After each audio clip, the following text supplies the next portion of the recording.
Hello, soccer referee, and welcome to the Meridian Youth Soccer Organization and how we are going to be assigning.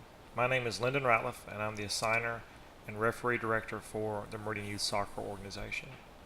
We utilize a Arbiter Sports assigning system. If you're completely new to this, let me do a brief explanation.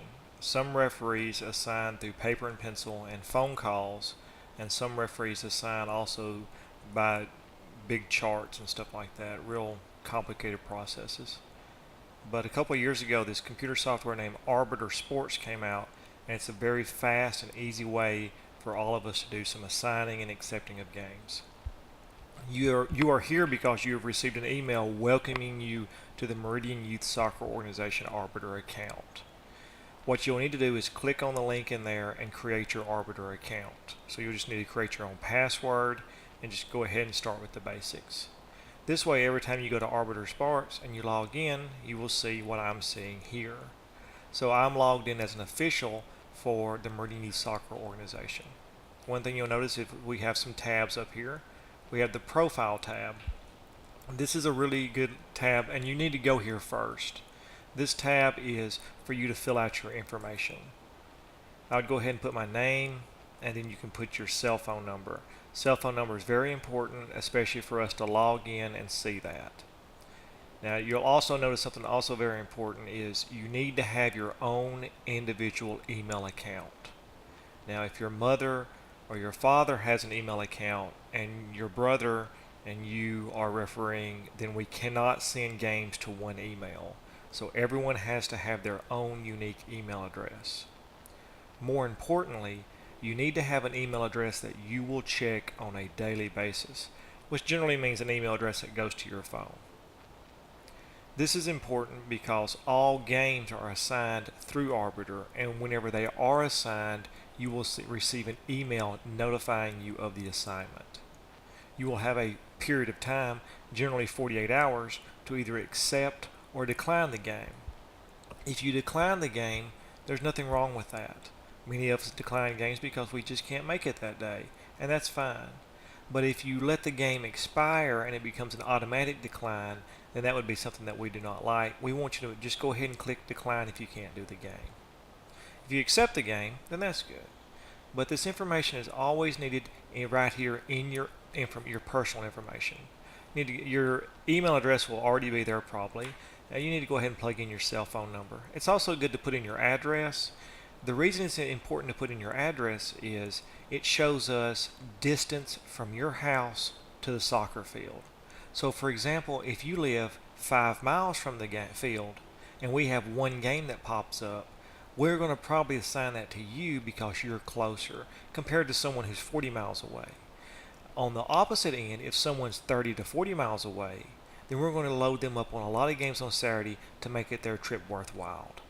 So that's why it's always good to have an address in here, and just put your address in there, very simple.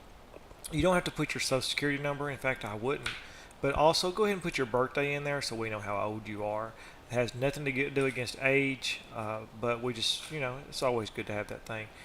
If you really could put a picture in there, that would be great as well. Many referees put their picture in there so that the other referees know what they look like. Real simple to do. Once you've done this, you need to go ahead and go into the blocks section. Now your blocks is your calendar. This is your calendar for the month. So I'm going to go to a month where I don't really have many blocks up. So for example, January. So we'll go to December 2013. Now December 2013, this could be like your September. So this is a blank calendar for me. Let's say I do not want to work any games on Tuesday, December the 2nd. What I'm going to need to go ahead and do is I'm going to need to click here on block all day, and I'm going to need to go ahead and put a block there. You'll notice now that the date is red. This date is red, meaning that when my assigner tries to assign that, if the game pops up on December the 2nd, my name's not going to pop up, and therefore I've blocked that day and I don't have to worry about having to decline a game. If I want to remove that block, I would just go ahead and clear my block like that.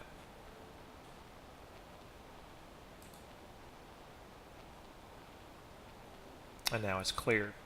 You can also block part days and all days, and you can play around with your blocks here. You can even block times. If you want to do games in the morning but not in the afternoon, this is very important. Blocks are very important. A really good referee will keep their blocks updated because some assigners, they don't like it when people decline games. For NYSO, it's okay if you decline games. However, if you know you're going to be out for a weekend, it just saves us some times on the assignments so that we don't have to worry about you having to decline it. But go ahead and keep your blocks updated at all times. So you've got your profile and you've got your blocks up. What you also can do is you can look at the schedule. Once you start getting games and accepting games, then you can look at your schedule. And when you get your schedule, you'll notice this is just my schedule for some of the season. You'll notice that you'll have the game and the site and everything else. And it'll even tell you when you accepted the game, and you can click on it and you can see the referees who will be on those games. So this is how that works. Arbiter will also email you and tell you when the game is. It'll remind you a day before the game. So the Arbiter system is very, very important for us. So please use your blocks, please use your Arbiter, and just make sure everything's good to go. So this is how we use with Arbiter. All games are assigned through here. One last thing is, whenever you finally whenever you get everything the way you want it, and you're ready for games, then you're going to see a little box up here on the front page that says ready to be assigned. Go ahead and click that box as well. And that tells me that you're good to go.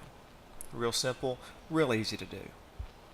Let's talk about some general things about being a new referee and how you need to go ahead and how you just want to go about some things.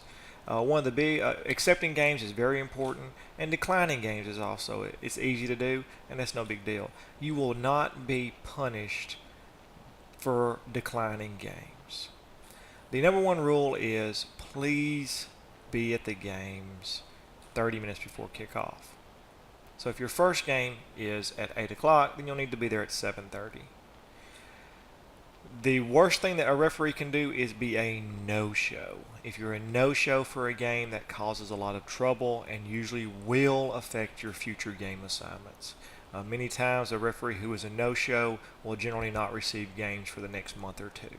This is because a no-show, it puts all of us in an issue. But if you cannot make it, just call me. My cell phone number is in my profile, and if you want to see any of your referees, you can always click the list button and you'll see all of that. But this is Arbiter, a very simple program, easy to use. Welcome to Meridian Youth Soccer Organization. The games will be coming over the next week, and we'll start assigning those as they go. Assignments, of course, are based on grade and experience, and also we like to use the mentoring program where we get referees to referee with older referees, and they can learn from that. It's a real good experience. Everything else you learned in your referee classes. Welcome to Meridian Youth Soccer Organization, and welcome to the Arbiter Sports Assigning Software.